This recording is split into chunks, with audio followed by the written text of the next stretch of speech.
everyone. This is Dylan with the Cuesta Pride podcast series. I'm here with Jason Sisk Provenchio. He is the pastor here at the SLO United Church of Christ, and today we're going to be talking about faith and sexuality. Do you want to introduce yourself, or? Sure. So, hello everyone. My name is Pastor Jason Sisk Provenchio, and I'm the pastor at the United Church of Christ here in SLO on Los Osos Valley Road. I've been a resident of the San Luis Obispo County for 33 years now, and I'm actually a Cuesta graduate, I believe class of 2002, and then Cal Poly graduate, and then I'm a graduate of Fuller Theological Seminary in Pasadena. I commuted because I couldn't stand the idea of moving away from San Luis Obispo County. So now I serve the church here in SLO, and happy to be talking with Dylan. Thank you. So, for my first question is, what kind of religious background do you come from, and what was that? What was its influence on your life? So, I didn't really have much of a religious upbringing.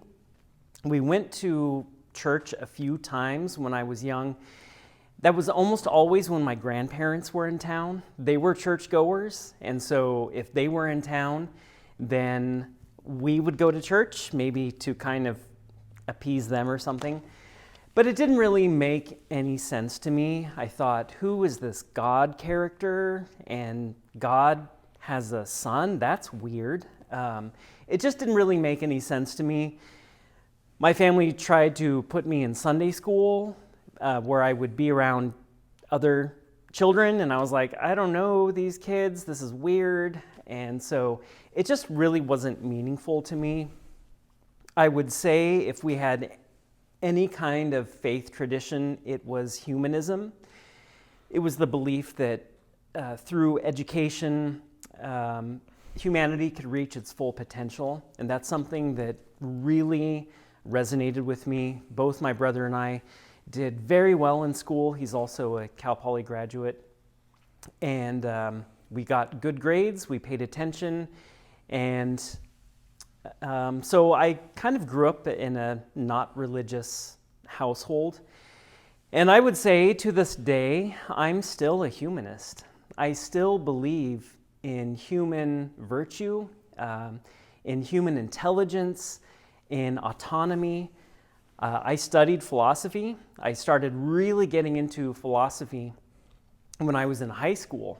And I thought, these are the kinds of questions that we need to be asking ourselves to really uncover deep human wisdom. And through philosophy, I kind of got introduced to religion. And I noticed that both religion and philosophy were both asking these kind of ultimate questions about meaning and purpose, and I slowly started exploring Eastern religions at first, because I thought, Western religion is all of that God stuff, and I'm not a big fan. So I started exploring Eastern religions, especially Taoism and Buddhism, and to this day, Taoism and Buddhism really impress me, and it really resonates with me. And right now in the church, we're actually reading the Book of Joy, which is a collaboration between the Dalai Lama, who's Buddhist, and Archbishop Tutu, who is Christian. And so all of these kinds of traditions, Eastern traditions, humanism, and then later Christianity kind of operate within me. Thank you. The next question I have for you is, when did you realize you're gay, and what life experiences and situations led you to that realization? So I'm going to go way back. This is definitely before your time, Dylan, but there was a TV show called The Dukes of Hazzard. The original? The original, yes. My man. So I'm so glad it's not before your time. So I was probably 4 or 5, and the Dukes of Hazzard was on. And I remember watching and thinking that the Duke brother or cousin, I can't remember what, but the one with blonde hair I thought was really handsome. I just couldn't stop looking at him. I know now his name is John Schneider. But at the time I thought, wow, he is so good looking. And then I thought, wait a minute, that's weird. I'm a boy and he's a boy. And boys are supposed to like girls. And yet I can't stop looking at this man with blonde hair. I tried to look at Daisy Duke the same way, and it just didn't work. And I realized right then, like, there's something different about me. And growing up, I was always attracted to guys. And I thought, maybe this is a phase. This is strange. I'm different from the other boys. I tried to force myself to date girls and to like girls and to ask girls out. And I did have a few girlfriends, and it was always so uncomfortable when it came time to like kiss or make out or something. I thought, this is just not who I am. I'm attracted to guys. I never really did anything about it though until I was in junior college. I was actually attending Hancock before Cuesta. And that was when I met someone in a sociology class. And I was not only physically attracted to him, I was also emotionally attracted to him. And I thought, okay, this is a sure sign that I am a gay man. And we had a relationship, and it was like, okay, my life makes a little bit more sense now. I don't feel so like conflicted and fragmented. I don't feel like a mystery to myself so much anymore. Well, thank you. You're welcome. Is that Bo or Luke Duke, by the way? I'm trying to think. I don't know. I just know his name in real life is John Schneider. Okay, it's bad I don't know, but okay. Go into the next question. Did you have any role models or mentors in your life, and what were their roles? So I can think of two role models that really influenced me when I was a young person. And the first is a pastor at the first church that I really got involved in and became a serious member of, and that was the United Methodist Church in Arroyo Grande. The pastor there was born to German Lutheran missionaries to Japan in World War II. So they were not on the same side as the Allies. And he grew up hearing about the evil Americans and how awful we were. And then when he got older, of course, he realized that was not the case. That was propaganda. And he started getting to know these people that he had been told were evil. And he fell in love with Americans and with American culture and with the English language. He didn't learn English until he was in college. And he went on to study English as his major. So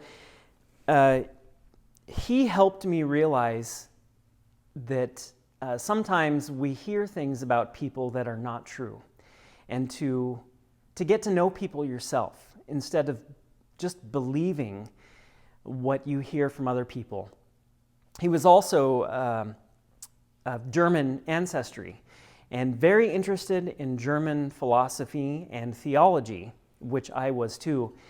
We had so many discussions about theologians and philosophers, and I just really gleaned a lot from him. I resonated with his theology and with his intuition to really get to know people for who they are and not make assumptions. So that has influenced me. And then also one of my instructors down at Hancock, His name was Klaus Fischer. His name is Klaus Fischer. And he's also another German immigrant. Strangely enough, he taught philosophy and history there. I was already interested in philosophy, but I didn't know what I wanted to do with my life. A friend of mine was taking his ethics class, and he said, "You should come and check out my professor, hear what he has to say." And I thought, hey, I've got Tuesday morning off, why not? So I went and sat in on one class, and after hearing Dr. Fischer talk for a class period, I thought, when I grow up, I want to be a philosophy professor. Again, it was more German philosophy, German theology, and he introduced me to existentialism, which is the belief that we are all individuals on a quest for our particular meaning and purpose in life. We're not abstract people. We are unique individual people living in real space and time, and we have to find what is true and what is meaningful for us. It's not so much about rationality, it's about our choices, about integrity, and about the kind of people that we choose to be. So my first pastor, Erhard Lang, my first instructor at Hancock, Klaus Fischer, have left a mark on me, a great mark. Thank you. For the next question, how did being gay affect your experience in a church, both as a young man and now as a pastor? Right. So, yeah, it was awkward. I studied the Bible, and I read the New Testament the whole way through. And there's, I think, maybe 4 or 5 passages in the New Testament that talk about homosexuality, and it's never good. So I just flipped past those and went, whatever. They don't know what they're talking about. And I would just avoid that particular part of Romans 1, 1 Corinthians 6. And I just kind of thought, well, at some point I'm going to have to wrestle with these passages. And these passages from the Hebrew Scriptures, Leviticus, I didn't really talk about it. I didn't have a boyfriend at the time, and I didn't really talk about it with anyone at church. I was, even though I was a young person, I was already helping provide leadership in the Christian education ministry at that church. And I thought, I wonder what they would say if they knew I was gay. I'm not going to bring that up. And I just never did. I didn't even bring it up even after Cal Poly when I was in seminary. I didn't really talk about it unless I felt confident where one of my professors was or a classmate, and then I would be open about myself. A few people would ask me. They met he was my partner at the time, now my husband.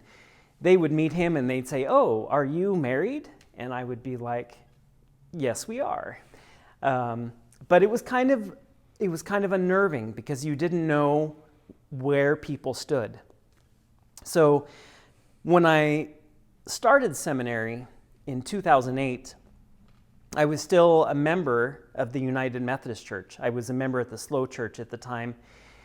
And the United Methodist Church had a clause in their book of discipline. It's kind of like their covenantal agreements within the denomination. One of the agreements was that openly gay individuals couldn't be clergy. They couldn't be ordained. They couldn't serve in a church.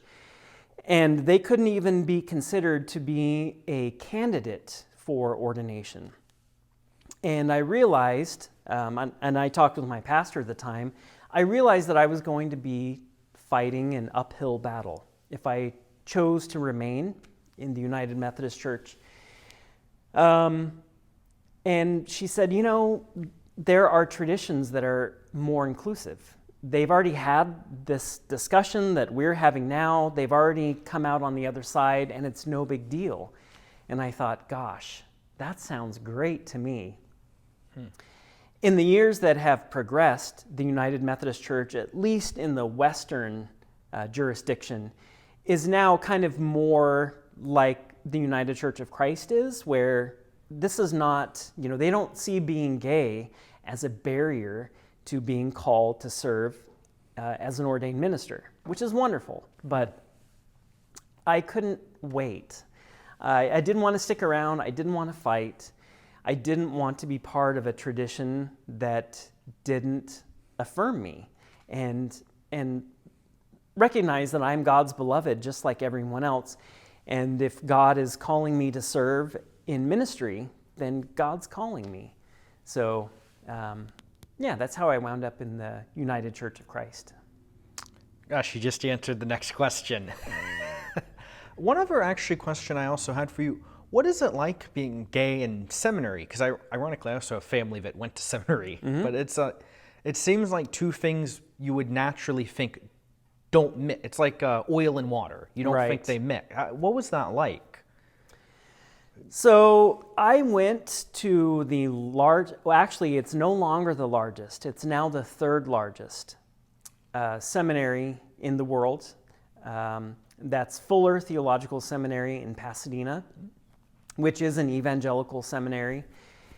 You get to know pretty quickly kind of who your kindred are and who's a safe person, who isn't a safe person.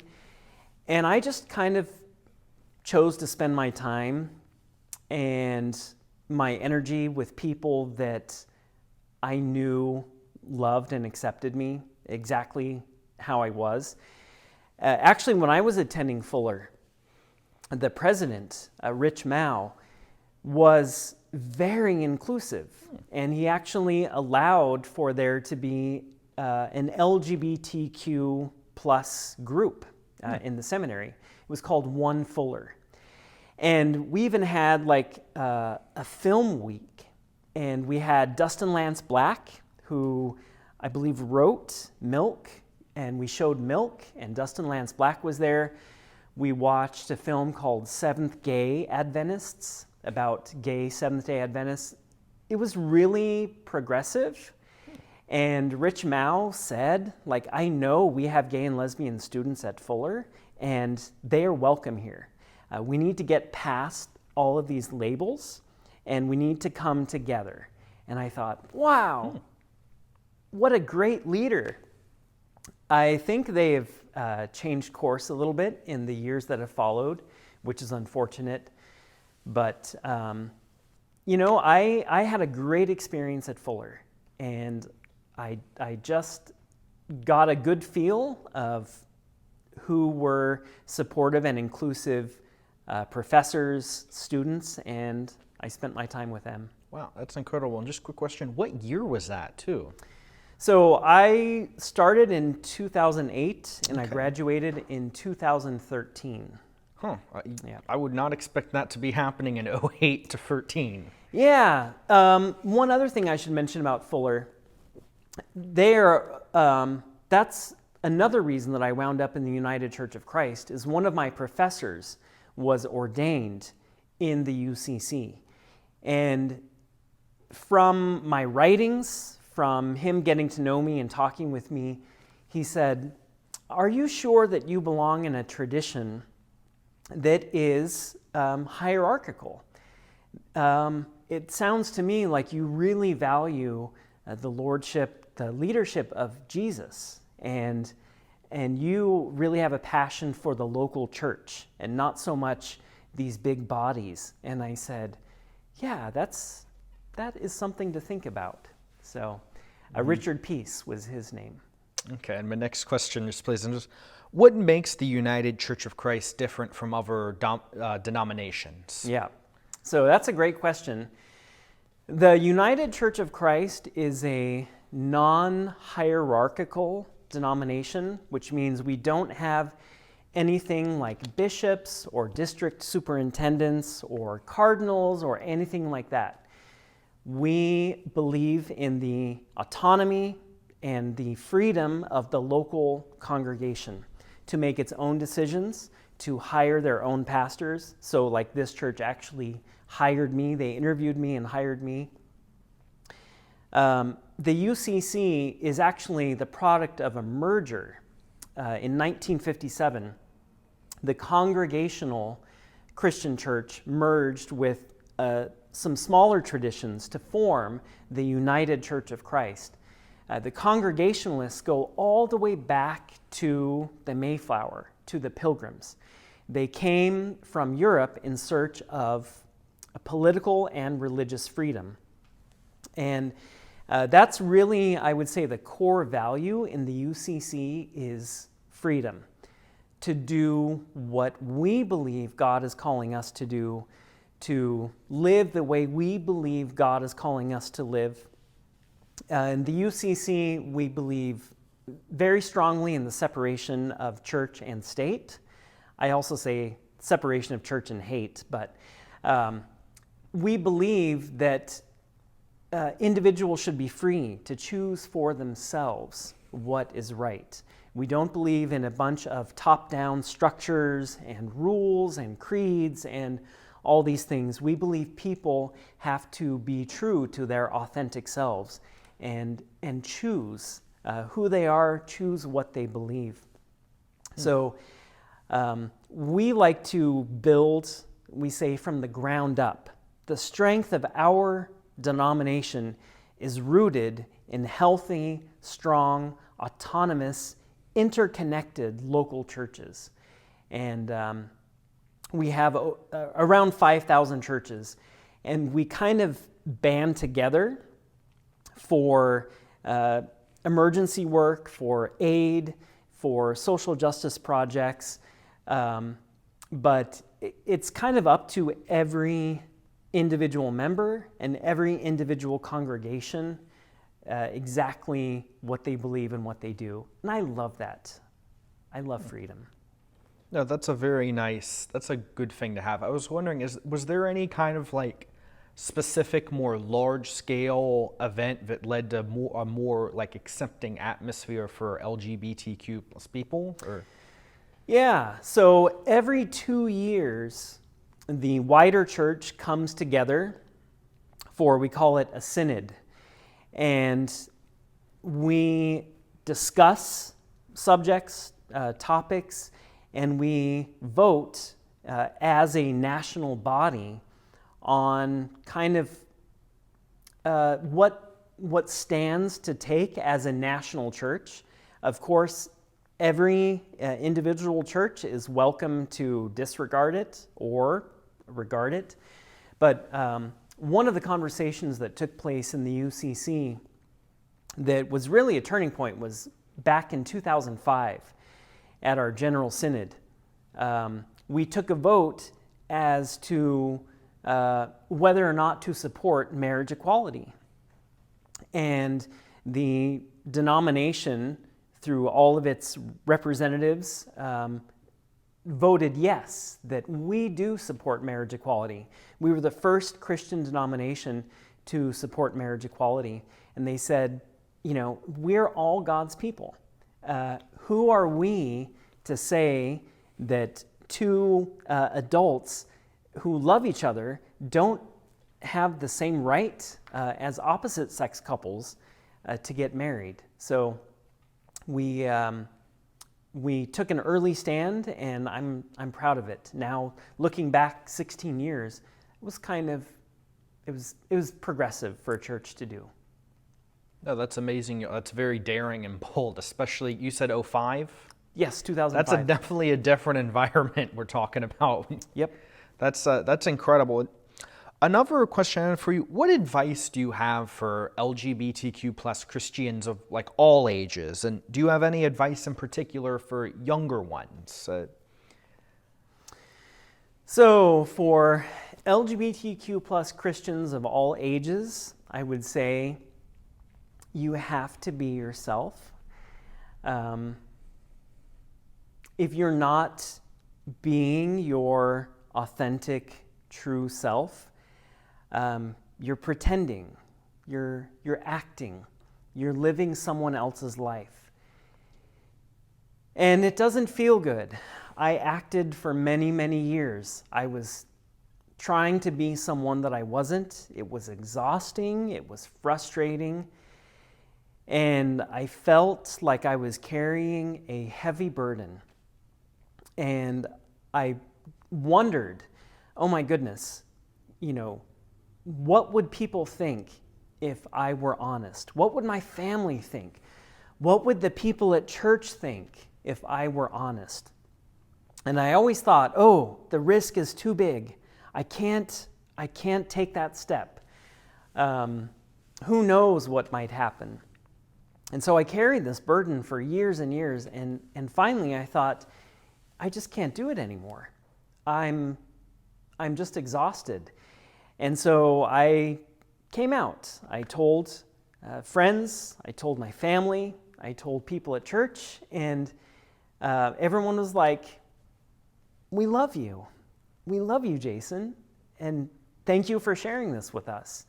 Now there's another thing about you that we know and we love. It was really anticlimactic. I was just waiting for something terrible to happen, and I thought, can I even go to church? Will any church have me? Oh my goodness, yes. This church even hired me. They said, we love you. We think that you're a good fit for all of us, for the LGBTQ plus members of our church, for the straight members.